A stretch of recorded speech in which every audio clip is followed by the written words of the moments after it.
Hi friends, ఈరోజు మనం support గురించి చెప్పుకుందాం. సపోర్ట్ అంటే చెప్పాల్సింది ఏముంది? మీరు నాకు చాలా సపోర్ట్ చేస్తున్నారు. ఈ విషయంలో నేను కూడా మీకు చాలా రుణపడి ఉంటాను. ఎవరికైనా సపోర్టు ఉంటేనే మనం ముందుకు వెళ్ళగలుగుతాం. ఈ సపోర్ట్ అనేది చిన్న విషయమా పెద్ద విషయం అనేది ఉండదు. ఎందుకంటారేమో, ఏ విషయానికైనా సపోర్టు ఉంటే అది బలంగా నిలబడగలుగుతుంది. ఎందుకంటారంటే, ఇప్పుడు పిల్లలకి తల్లిదండ్రులు సపోర్ట్ ఉంటారు. వాళ్ళకి అప్పుడు ఏ బాధ, భయము, నిరుత్సాహం కానీ ఇవేవి ఉండవు. ఎందుకంటే వాళ్ళ సపోర్ట్లో వీళ్ళు ఉన్నారు కాబట్టి. అలాగే ఒక ఫ్రెండ్కి ఇంకో ఫ్రెండ్ సపోర్ట్ ఉండాలి. ఇవాళ ఫ్రెండ్స్లోకి వచ్చేసరికి సపోర్ట్ బాగుంటుంది. ఎందుకంటారంటే, ఒకళ్ళకి ఇబ్బంది అయితే ఇంకొకళ్ళు సపోర్ట్ చేసుకుంటా ఉంటున్నారు. ఈ సపోర్ట్ అనేది మామూలుగా అందరికీ వచ్చేసరికి ఒక రకంగా ఉంటుంది. కుటుంబాల్లోకి వచ్చేసరికి సపోర్టు ఇంకో రకంగా ఉంటుంది. బయట వాళ్ళకి ఇచ్చినంత సపోర్టు ఇంట్లో వాళ్ళకి ఇవ్వరు. కామన్గా కనీసం బయట మనుషులకి అరే వాడికి ఇబ్బంది వచ్చిందే అని కనీసం మాట వరకన్నా అనుకుంటారు. కానీ ఇంట్లోకి వచ్చేసరికి ఆ మాట కూడా రాదు. ఎప్పుడైనా సరే నేను చాలాసార్లు అనుకున్నాను, చిన్న సపోర్ట్ ఉంటే నేను చాలా గొప్పగా ఉండేదాన్ని. ఈ విషయానికి వస్తే నేను చిన్నప్పటి నుంచి పుస్తకాలు, నవల్స్ ప్రతిదీ చదివి కొంచెం నాకే బుర్ర ఎక్కువైందేమో అని అనిపించేది. దాని మూలాన కూడా నేను కొన్ని విషయాలని ఎక్కువగా ఆలోచించేదాన్ని. కానీ ఏ విషయానికి వచ్చినా సరే, ఇప్పుడు అన్నదమ్ములు ఆస్తులు పంచుకుంటున్నారు అనుకోండి, అప్పుడు కూడా తల్లిదండ్రులు ఒక రకంగా ఆలోచిస్తారు. ఎలా, ఓ పెద్దాడికి బాగా చదువు చెప్పించాము, ఆస్తి తగ్గినా పర్వాలేదు అని అనుకుంటారు. చిన్నాడు ఉన్నాడు అనుకోండి, వీళ్ళందరూ ఎంతో కొంత అనుభవించారు, వీడికి ఏమీ జరగలేదు కాబట్టి వీడికి కాస్త ఎక్కువ ఇవ్వాలి. ఆ సపోర్టు తల్లిదండ్రుల నుంచి ఎప్పుడూ ఉంటుంది. కానీ అన్నదమ్ములకి వచ్చేసరికి, అక్క చెల్లెళ్ళకి వచ్చేసరికి సపోర్ట్ రాదు. ఎవరికాళ్ళకి స్వార్థం ఎక్కువైపోతుంది. ఈ విషయాలు వచ్చేసరికి డబ్బే కాదు, ఏదైనా మాట సహాయంకి కూడా సపోర్టు ఇవ్వట్లేదు ఎవరును. ఇవాళ నేను సపోర్ట్ కోసం ఎంతో కాలంగా ఎంతమంది నుంచో ఎదురు చూశాను, నాకు ఎక్కడా రాలేదు. మా వారు వచ్చి అవతల వాళ్ళకి సపోర్ట్ ఇచ్చారు. ఆస్తుల విషయంలో కానీ, డబ్బు విషయంలో కానీ వాళ్ళ అన్నకి తమ్ముడికి సపోర్ట్ చేశారు.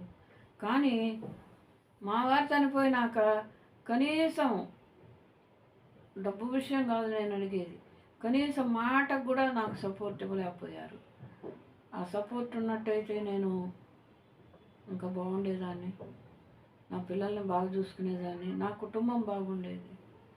ఇవాళకి నేను కనీసం ఈ వీడియోలైనా చేస్తున్నానంటే నా కుటుంబం నాకు సపోర్ట్ ఇచ్చింది, చెప్పగలుగుతున్నాను. ఇదే ఇంకా ఇంతకు ముందు అయినట్టయితే ఇంకా గొప్పగా చెప్పేదాన్ని. ఆ విషయం నాకు తెలుసు. ఎందుకంటే ఇప్పుడు కొంచెం ఆరోగ్యం తగ్గి అంత గొప్పగా చెప్పలేనేమో అని అనిపించింది, కానీ ఆ సపోర్టు నా కుటుంబం నాకు ఇచ్చింది కాబట్టి ఇప్పటికైనా నేను నిలదొక్కొని చెప్పగలుగుతున్నాను. అలాగే మీ సపోర్ట్ కూడా ఉండి మీరు కూడా నేను చెప్పేవి నచ్చి మీరు చూస్తున్నందుకు కూడా మీ సపోర్ట్ కూడా నేను థ్యాంక్స్ చెబుతున్నాను. ప్రతి మనిషికి సపోర్టు కావాలి. ఇప్పుడు మనం ఒక ఆఫీస్లో ఉద్యోగం చేస్తున్నాం అనుకోండి, చేసినప్పుడు ఆఫీసర్ సపోర్ట్ కావాలి. మనం తప్పు చేస్తున్నామని కాదు, ఎంత కరెక్ట్గా చేసినా ఒక్క మాట అవసరమైనా కానీ సపోర్ట్ ఉండాలి. అలాగే వాళ్ళ కోఆర్డినేటర్స్ది కూడా ఉండాలి సపోర్టు. ఇప్పుడు కుటుంబంలోనే ఒకరికొకరు సపోర్ట్ ఉంటే చాలా కుటుంబం గొప్పగా ఉంటుంది. గొప్పగా అంటే వేరేగా అనుకోవద్దు. ఒకరికొకరు సపోర్ట్ ఉంటే విలువ పెరుగుద్ది కుటుంబానికి. అది నేను చెప్పేది. లేదు నీదే నాదని ఎవరికాళ్ళుగా ఉంటే కుటుంబం విలువ పోతుంది. అది సపోర్టు. అలాగే ఎవరైనా సరే, ఏ విషయంలోనైనా సరే, డబ్బు విషయంలో కాకుండా కనీసం మాట విషయంలోనైనా సపోర్ట్ ఉండండి. ఒక మనిషి మనకి ఒక విషయంలో సపోర్ట్ చేస్తున్నాడు అంటే మనకి చాలా అండగా అనిపిస్తుంది. మనం స్టాండర్డ్గా నిలబడిపోతాము అన్న ఆధారం దొరికింది అని మనం హ్యాపీగా ఉంటాం. అలాగే పెద్దయినాక పిల్లలు కూడా తల్లిదండ్రులకి సపోర్ట్గా ఉండాలి. చిన్నప్పుడు వాళ్ళది బాధ్యత అయిన సపోర్టు పిల్లల్ని పెంచడం, కానీ ఇది బాధ్యత కాదు. ప్రేమతో ఉండండి సపోర్ట్గా. బాధ్యత లెక్కలోకి రాదు. మీరు ఎంత ప్రేమగా చూస్తే వాళ్ళంత సంతోషంగా ఉంటారు. కాబట్టి ప్రతి వాళ్ళకి సపోర్ట్ అనేది అవసరం అవుతుంది. అది ఎవరికాళ్ళం ఎవరికి ఏ విధంగా సపోర్ట్ చేయాలి అనేది. ఇప్పుడు అక్కడ దాకా ఎందుకు, రాజకీయ నాయకులు ఉన్నారు, వాళ్ళకి సపోర్ట్ చేస్తున్నారు పార్టీల తరఫున. వాళ్ళకి సపోర్ట్ చేస్తేనేగా గెలిచేది. అట్లాగే మనం కూడా మన కుటుంబం మనకు సపోర్ట్ చేస్తే మనం కూడా జీవితంలో ఎదగగలుగుతాము, గెలవగలుగుతాము. ఈ విషయాన్ని దృష్టిలో పెట్టుకొని కనీసం బయట వెళుతుంటే ఎవరన్నా పెద్దవాళ్ళు అలా తూలి అడుగు అటు ఇటు పడిన సపోర్ట్ ఇవ్వాలి. ఎందుకు? వాళ్ళు మన వాళ్ళు కాకపోయినా వాళ్ళ పరిస్థితిని బట్టి మనం సపోర్ట్ ఇస్తే ఆ మనిషి మనల్ని జీవితాంతం గుర్తుపెట్టుకుంటాడు. సపోర్ట్లో అంత బలం ఉంది. కాబట్టి మీరు ప్రతి ఒక్కరికి మీకు చేతనైనంత సపోర్ట్,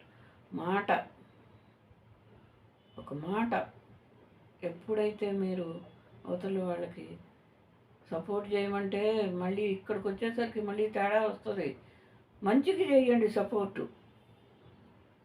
సపోర్ట్ చేయమన్నారు కదలే అని చెడుకు కాదు, చెడుకు చేయకూడదు. మంచిగా చేయండి. మంచి మాటకి, మంచి పనికి, మంచి వ్యక్తికి సపోర్ట్ చేయండి. ఇది నేను మీకు చెప్పేది. నేను చెప్పింది మీకు నచ్చినట్టయితే లైక్ చేయండి. ఈ విషయంలో కామెంట్ చేయటం కాదు నాకు కావాల్సింది, మీరు నన్ను సపోర్ట్ చేయండి. ఓకే.